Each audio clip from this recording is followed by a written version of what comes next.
having to play two songs back to back before coming to you to talk about this one. I just happen to be an Afrobeat fan. I sincerely wish I could sing Afrobeat. Why are you looking at me like that? You could try.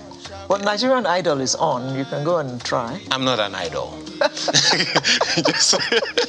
Well, maybe Gaise Baba is one. He is our guest this morning. Afrofusion, urban Afrofusion artist and a culture architect who gained prominence in 2012 with his hit single, Awa Otusho. Culture architect. Yeah, we'll find out about that. All right. So the song became an anthem in churches and among Christian youths. Awa Otusho. Yeah. Ironic, yeah. We are street. Well, our two. Oh, we are street. Oh, that's what it means. We don't send you. Like, we're confident in our own skin. We don't have to be like anybody else. Okay. You know, that's the, you know. Okay. It's not the literal meaning, but it's the exact meaning. That's what it captures. Okay. Now, you're a culture architect. Yes, I am. Now, who's that? What's that? Someone who shapes culture. Someone who shapes culture. So How everything, do you shape culture? Well, with different things. So on one hand, there's the music.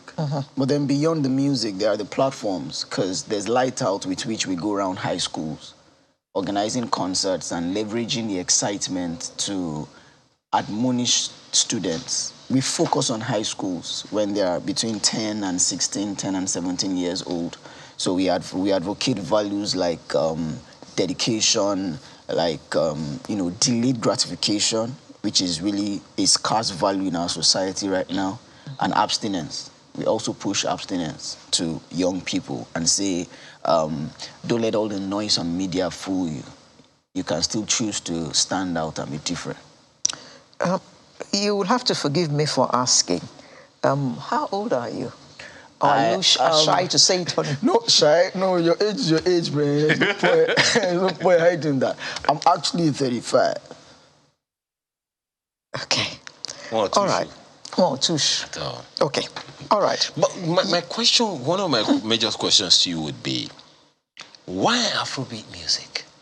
I ask that because generally, I mean, maybe until about 5, 10 years ago, Afrobeat seemed to have kind of gone under, tapered down, sort of, but then a resurgence now. And yours is even a little deeper than most Afrofusion, more Afrobeat than most other Afrofusion things. So why Afrobeat for you?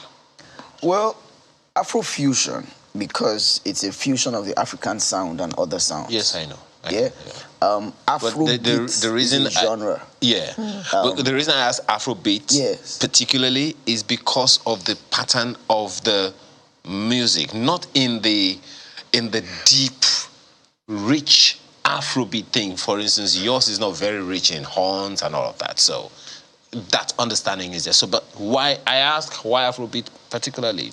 Well, because I feel it's the most. Well, maybe not the most, but it's one of the most truly African genres, you know, and I'm big on Africa. Everything about you is Afrocentric. Yes, yes. I could see from your dressing for your video, I could see a huge map on your chest. Was it a map? It was a map. It was the African map, like on my chest right there. So I'm big on Africa. I'm big on people of African descent. You know, it might not have... had to be Afrobeat. It couldn't have been anything else. He had to be. He had to be. Would I be right, therefore, to say that you are an ardent follower of Fela? An ardent admirer and respecter of Fela. Okay. What is it about him? Well, there are different aspects of Fela as a person and as an artist, as a messenger. You know, different aspects of him. So some I take and I'm inspired by that. Some others, maybe not quite. Okay, the ones that are positive that you find useful, which are these? Fearlessness. You know, the courage to say what's on your mind and what you believe in is your message and that you have to pass across. You know, Fela was more of a messenger than just a musician. The music was a vehicle for him, in my understanding. You know, I never saw him live, but I've read up on him. I've read Benson Idonije's book on him.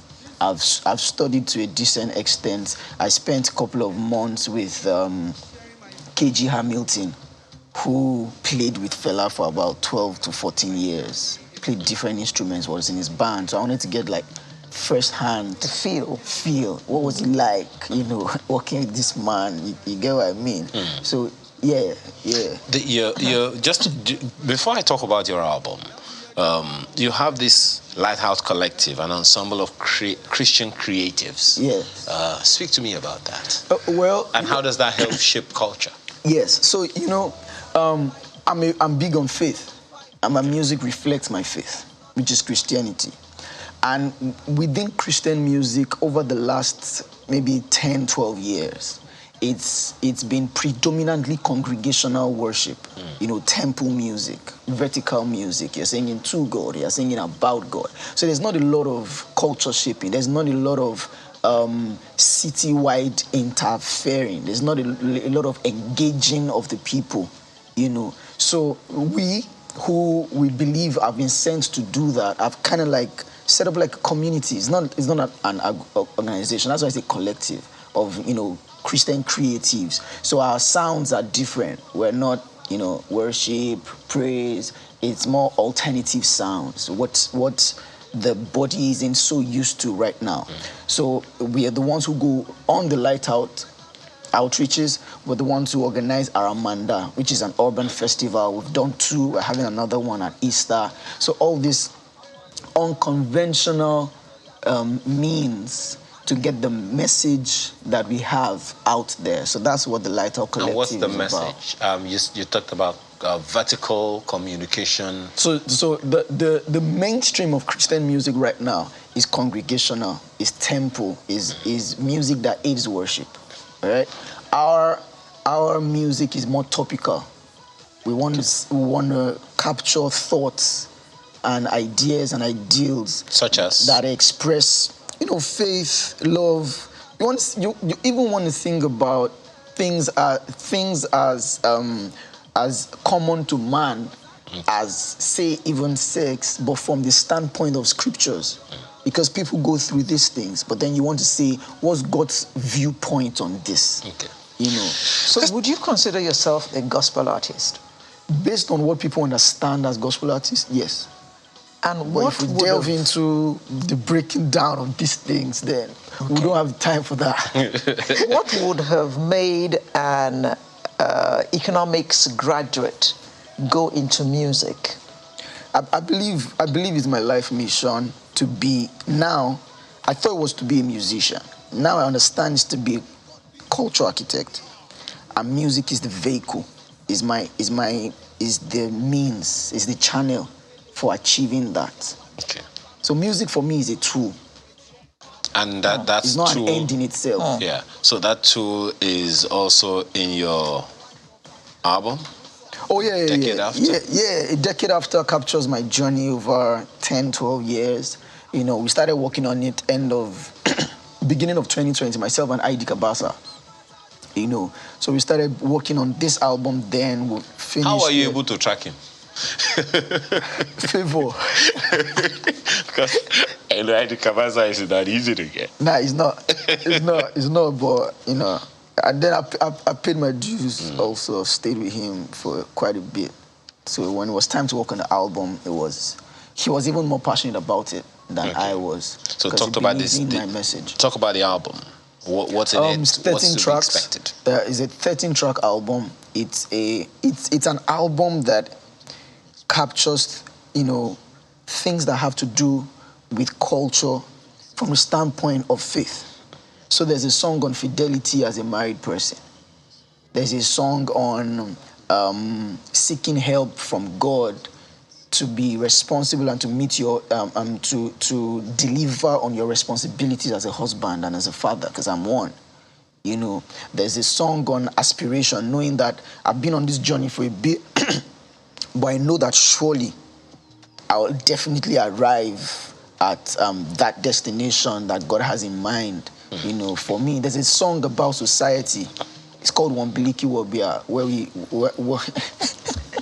where what we did was to paint Nigeria as a family. Parents, children.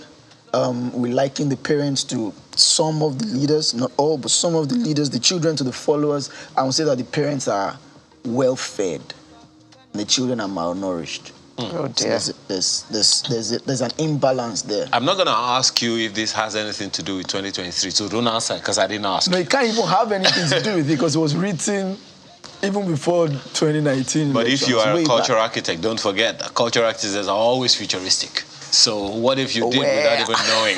So, I'm going to let you go now, Gaise Baba. I wish you the best. Thank you for having me. For being a part of our program this morning. Gaise Baba, original name Akande Ibuoye. That's perfectly pronounced. Ibuoye. What is Ibu? Ibu is the Spring. depth. Where something is coming out from. Is the one from the depths. Okay. So, thanks for joining us. Thanks, Gaise Baba, and thank you for watching us from home this morning. That concludes Sunrise for this day. We'll bring you a fresh edition next Saturday. God bless you all. Alero Edu is my name. I am Akinde is mine. Have a wonderful rest of your weekend.